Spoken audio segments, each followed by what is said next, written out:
My name is Conrad Steiner. I'm a doctor of medicine. Tonight's story has the title, Laughter is a Boy. Guardian of birth, healer of the sick, comforter of the aged.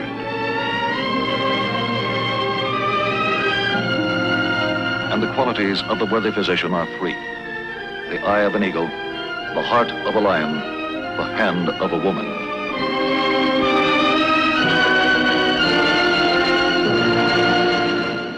Tonight's presentation, the field of plastic surgery. The object in point, a black card, a white feather.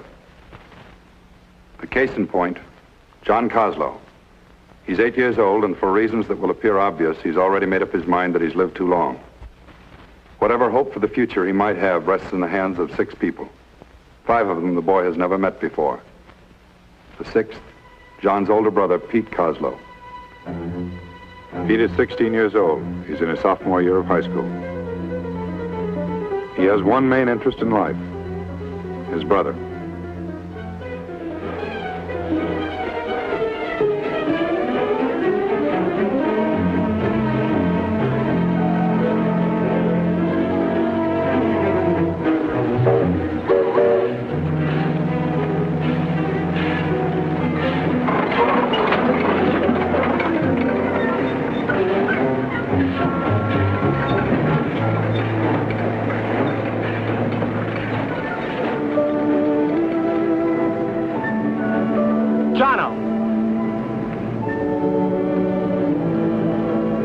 Jono, you heard me. Come on out. Uncle Al's got supper ready. Who do you think you are, anyway? You got no business in these yards. You're liable to get killed. Come on.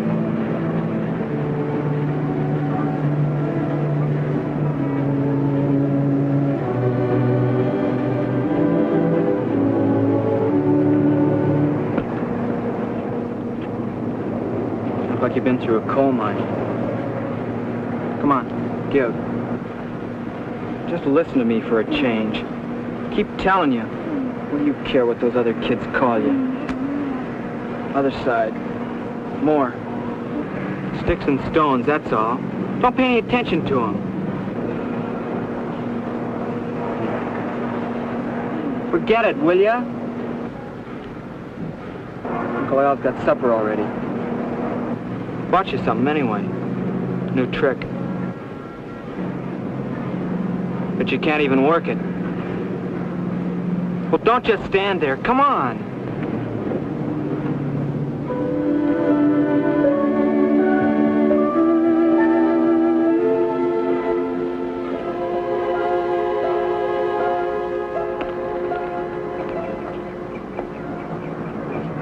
Hey, Dad, there's a kid. It's him, all right. Hiya, Doc. Quack for us, will ya? No kidding, Dad. He's funny. Just like the guy on television. Go ahead, Duck. Quack for us, will you? Quack, quack, quack. Quack, quack, quack. Never mind, Jono. Go on in the house. Quack. Will you? Quack, quack, quack. Make him shut up, will you, mister? That's how you doing. Just like Donald does. Like you did the other day. Quack, quack, quack.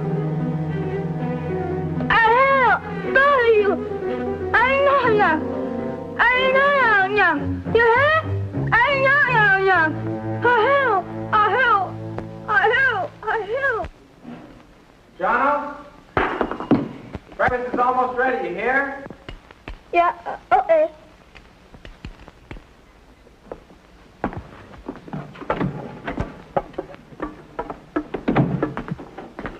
Jono! Uncle Al's here.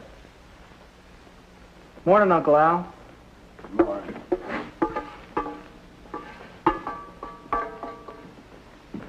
Saturday morning. Got scrambled eggs for you. Yeah, good. How'd it go at work today? Okay? Same. Punch the clocks, make the rounds. What's different for night watchmen? Same thing all the time. Did you find out about it for me? Find out about what? The nurse at the school. Did you talk to her? Oh, yeah, she called me on telephone. What'd she say? She told me name a place to go. She say, maybe they do something for Jono. Maybe not. She don't know. Where's the place? In my jacket.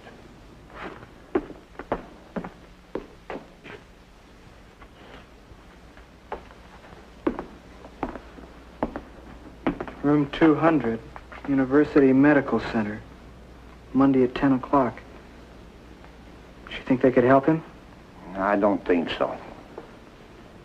Well, it's worth a chance. Anything's worth a chance. Oh, it's no good, Pete. I can feed you and pay the rent of the doctors, hospitals. No, it's no good, Pete. The boss down at the market said that I could work full-time this summer. I could save up. It's no good. Jono is Jono. Leave him alone. There are lots of kids like him. You go live your life. Oh, what's the difference? He's my brother. That's the difference. 2 days later, in spite of fears and warnings, Pete Coslow undertook to destroy the wall which closed his brother off from the rest of the world. A wall built of deformity, shame, and the ridicule of the ignorant. A wall which, if allowed to stand, could imprison 8-year-old John Coslow for as long as he lived. So you're from Iowa? Back where the tall corn grows, huh? Yes, sir. I lived out here most of my life. Jono just came out a couple months ago. Mm-hmm. He lived on the farm back in Iowa with Grandpa. When Grandpa died, why, he moved out here with me and Uncle Al. He's our guardian. I see. Both, parents dead, huh? Yes, sir. Happened just after Jono was born. They were in an accident. Uh-huh.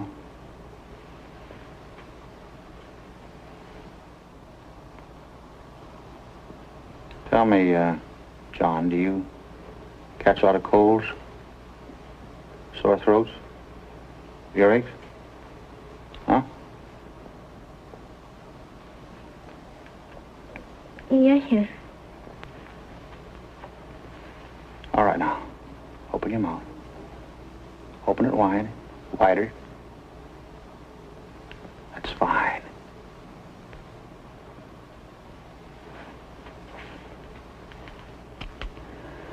Pete, did anyone ever mention to you that your brother has a cleft palate? Yes, sir. After Mom and Dad died, the relatives talked about sending him to a doctor, but I guess they thought it'd be too expensive. Just let it go, I guess. One more thing, John. Now listen carefully. Repeat after me this sentence. Crazy old Kenneth kicked the colored kitchen kettle. Okay?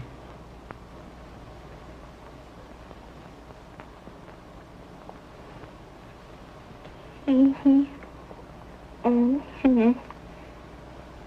Okay. Because so. That's fine. Well, that's all there is to it, fellas. No strain, no pain. Do you think there's anything you can do for him? I think so. John, would you like to have me operate on you if it'd help you to speak better? Yes, sir. Do you think that'd do it? I mean, do you think that'd fix him up? Well, not completely. An operation would give John new machinery to speak with. It doesn't end there.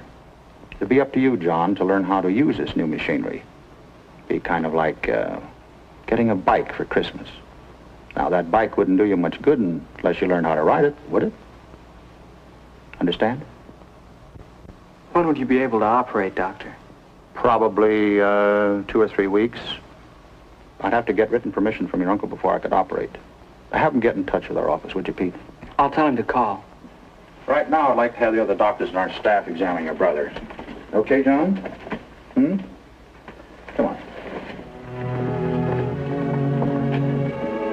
Oh, just a moment here. What's the matter? Well, I thought I'd examine that ear pretty carefully.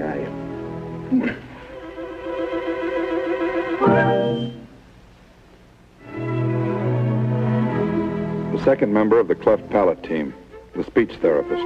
The pre-surgery interview includes a test for oral pressure, a detailed sampling of Jono's speech patterns. After the dentist, the pediatric section, where the patient's general health is the main concern. Pete? Yeah? That foot doctor we saw. Pretty nice, huh? Yeah, nice fella. Go to sleep now.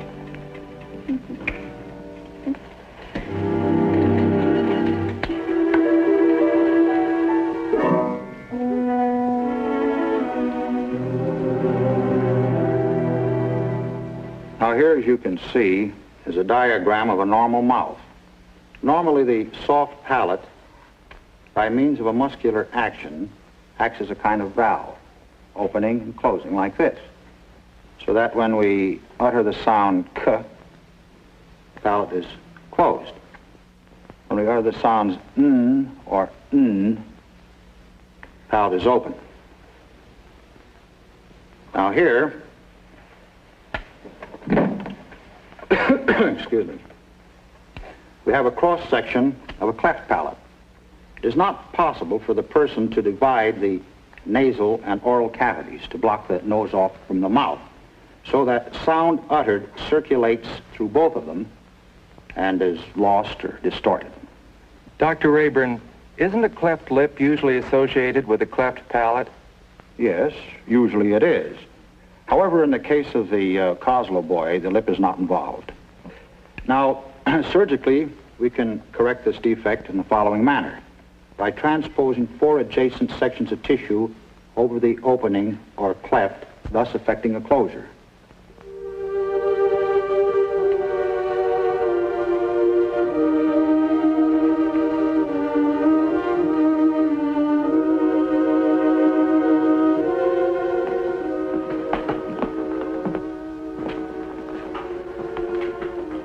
He's all right.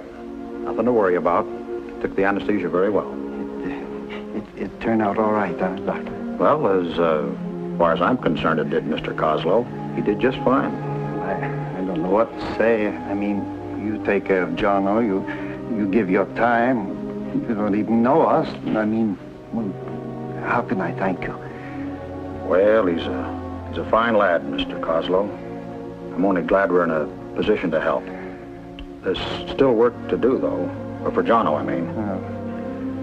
See, we've taken the lad part way. Now he's got to go ahead on his own. Work, study. He's got his new bike for Christmas. Now he's got to learn how to ride it. You think he'll be okay, though? I mean, he won't have people laughing and staring at him all the time. Pete, we've had ignorant people around with us for a long time. There's nothing you can do but ignore them. The patient is ready for discharge. The doctor is satisfied that the closure of the cleft in the palate is permanent.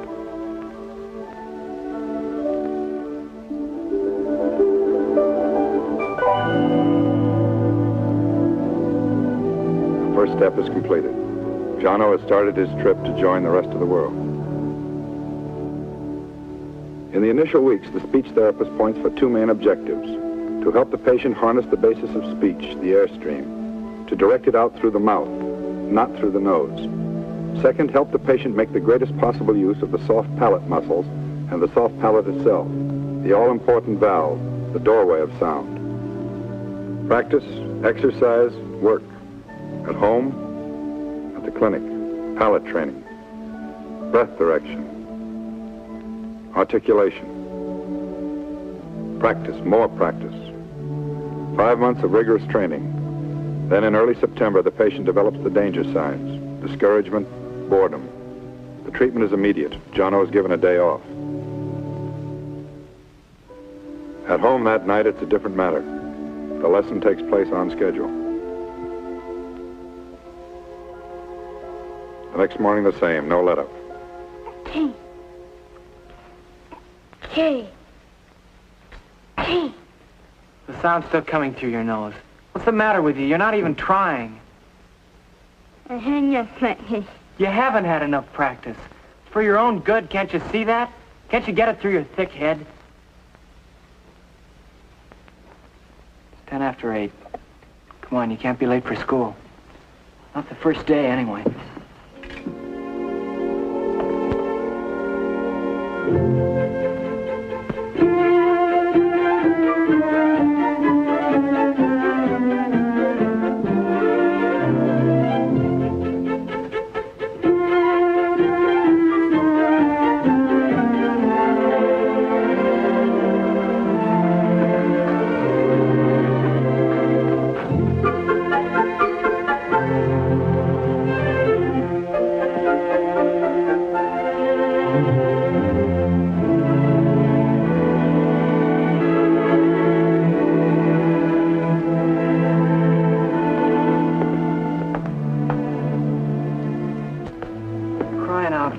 quit looking so scared?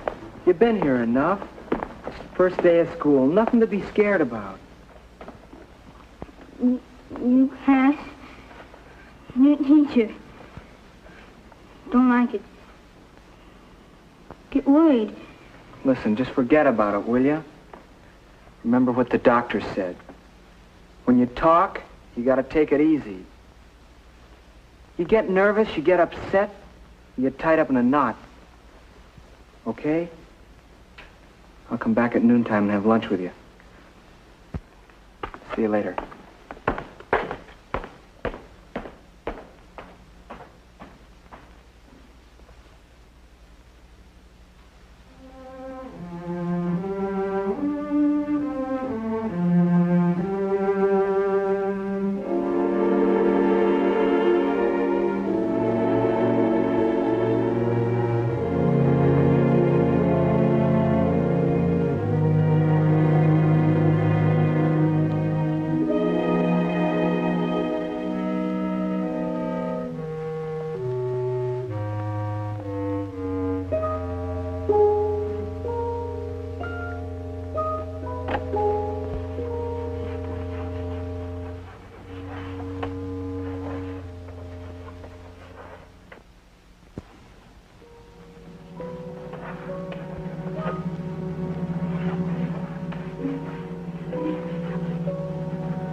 Now, here are the names of the 3 class monitors I happen to choose from my list of students.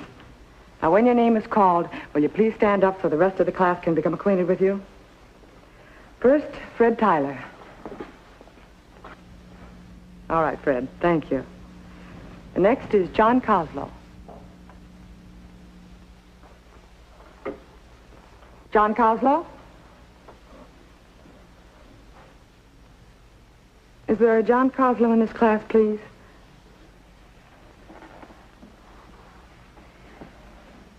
Are you John Coslow? All right, John. John, I see by your card that you were transferred from a school in another state last year. Would you care to tell the class where that was, John?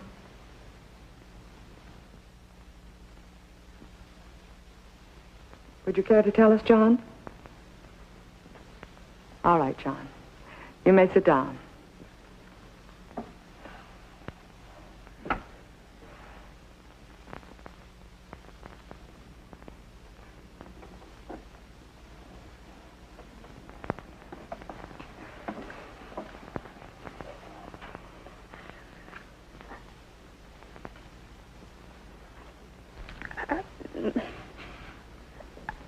I have her.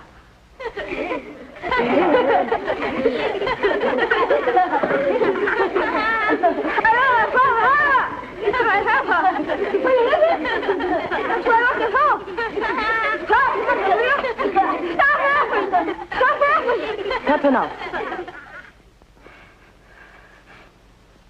I'm sorry, John. I must apologize for my class. They have shown the worst manners possible. I hope it will never happen again.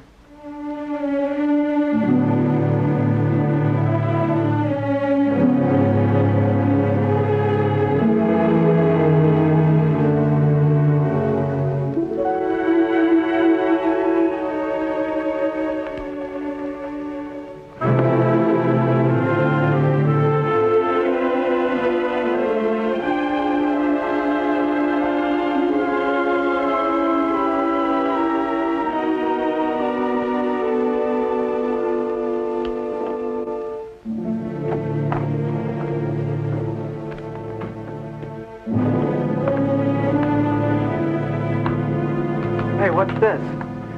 I thought I told you to start practicing the lesson. It's nothing. What do you mean it's nothing? I'm getting sick and tired of the way you've been acting the past few days. Well, I'm tired, too. Oh, you've been yelling at me. Look, you think I like it? You think I like staying here practicing with you? You think it's fun? You think I like it? No, Patsy. What do you mean you're not going to practice? I say you are going to practice. Now give me that junk and get over there and start reading. I will not. Fine. I said give it to me. Now give it here. Come on.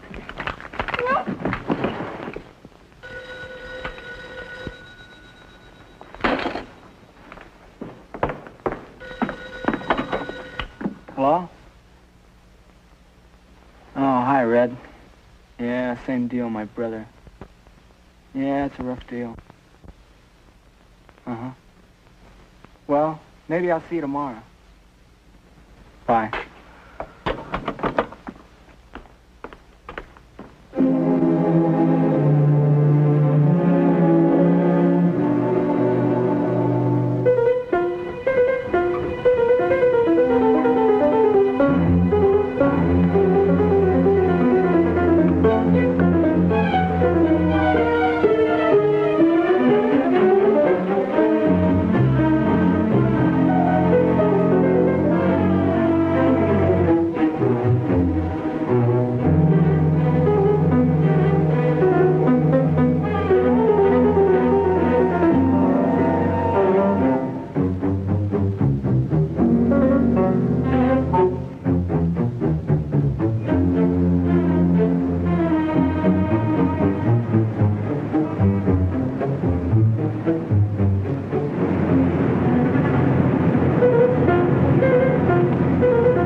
Where you been? Why'd you hit me? I didn't mean to. It's the truth. I won't hound you anymore, Jono. Never again. We better go home, huh? Let's ride the bus. I'll pay.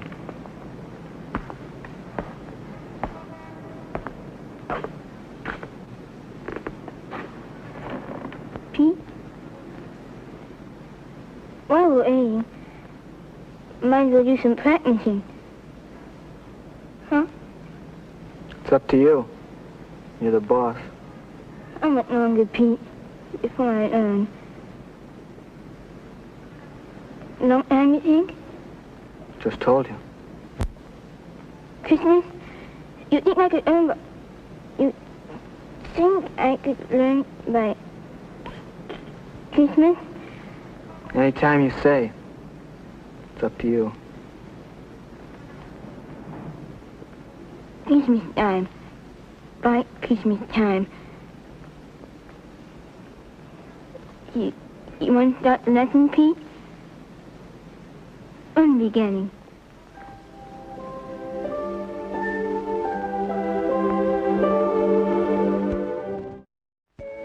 To Jono, you learned how to write it. It's yours, Dr. Rayburn.